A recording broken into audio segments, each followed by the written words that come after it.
Bienvenue dans cette vidéo. Aujourd'hui on va parler immunité et on va voir comment booster son immunité en s'inspirant des abeilles.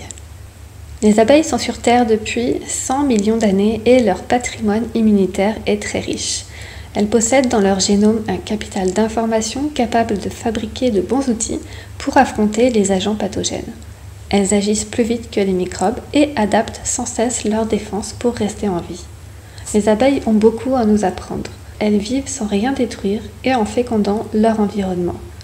Comme le feraient les abeilles, la population humaine doit développer des parades contre les nouveaux virus. Des modèles d'adaptation et de défense existent dans la ruche. Comme les abeilles, boostez votre immunité. Comme les abeilles, travaillez assidûment le jour à des tâches variées, restez curieux et adaptable à toutes les situations.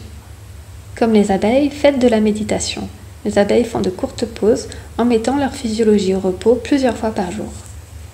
Comme les abeilles, vivez en symbiose.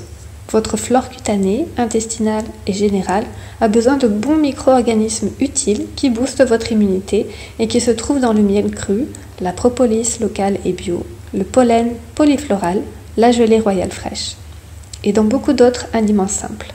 Comme les abeilles, soignez-vous et nourrissez-vous avec les ressources végétales de la nature. En consommant de la propolis locale, du miel cru et de la gelée royale bien fraîche, nous bénéficions de l'expérience immunitaire des abeilles. Les produits locaux apportent un microbiote mieux adapté à nos défenses.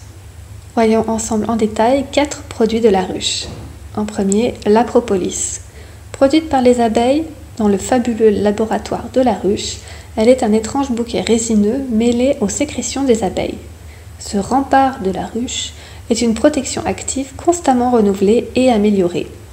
À chaque instant, les abeilles étudient le déséquilibre dans la ruche et vont récolter les substances végétales qui immunisent la colonie en permanence contre tous les microbes et virus indésirables. Étymologiquement, le terme latin propolis signifie bâtisse en avant. En effet, elle sert effectivement à protéger la ruche. À travers la propolis, les abeilles nous font bénéficier de leur système immunitaire. Utilisée depuis longtemps et étudiée depuis de nombreuses années au niveau international, la propolis et ses constituants ont pu démontrer une certaine activité contre certains virus.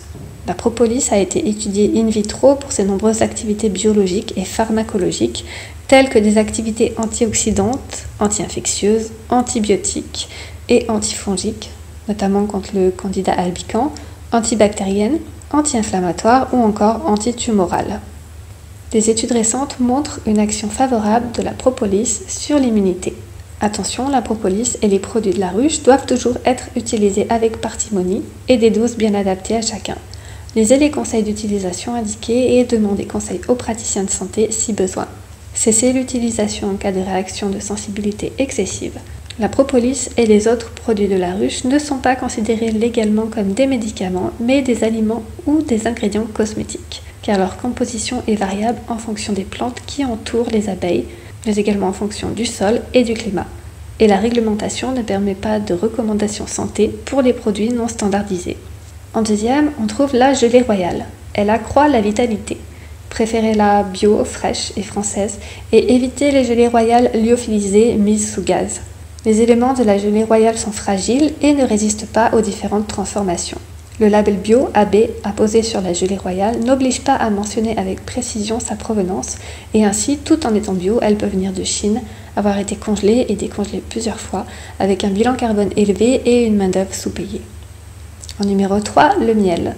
Il accompagne l'homme depuis la nuit des temps et nos ancêtres savaient qu'en leur sein se cachaient les forces vives de la nature. Ce nectar des dieux nourrit l'homme, le réjouit et le protège aussi. Riche en éléments minéraux, enzymes, acides organiques et lipides, il est un aliment vivant et délicieux qu'il convient de consommer cru et non pas dans une tisane trop chaude. Il sera précieux pendant la période de l'automne et de l'hiver. Prendre chaque jour une cuillerée, notamment de miel de lavande, de thym ou de forêt. Préférez le bio, local, issu de ruches non traitées et placé en zone non polluée et riche en flore variée. Et enfin, en numéro 4, le pollen. C'est l'aliment le plus riche que l'on connaisse, le seul sur Terre à contenir les 20 acides aminés, à partir desquels les protéines de la vie sont construites et indispensables à la survie de la ruche.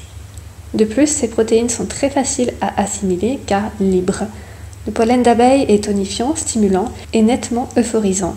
Il joue également un rôle important dans l'équilibre de la flore intestinale car il contient entre autres des probiotiques issus du jabot des abeilles par la régurgitation du nectar qui sert à amalgamer les pelotes, mais également des vitamines, des sels minéraux et oligo-éléments, des facteurs antibiotiques naturels et aussi des flavonoïdes. Le pollen sera consommé de préférence ouvert, soit dans une préparation miel et pollen qui recrée les conditions du pain d'abeille, soit après trempage d'1 heure au moins dans de l'eau additionnée de miel. L'enveloppe des grains de pollen peut alors s'ouvrir comme dans la fleur et l'assimilation des nutriments du pollen est meilleure. La propolis, le miel, le pollen et la gelée royale tiennent mieux leurs promesses s'ils sont bio, locaux, issus de ruches, où les abeilles ne sont pas stressées ni nourries au sucre. Afin de soutenir notre immunité, les abeilles ont beaucoup à nous apprendre et à nous offrir. Engageons-nous pour les respecter et favoriser leur bien-être par une apiculture douce et bienveillante. Merci beaucoup d'avoir écouté cette vidéo jusqu'au bout, j'espère que ça vous a plu. N'hésitez pas à liker et à partager à des personnes que ça peut inspirer et intéresser. N'oubliez pas de vous abonner pour être tenu au courant de toutes les nouveautés. Et moi je vous dis à très bientôt.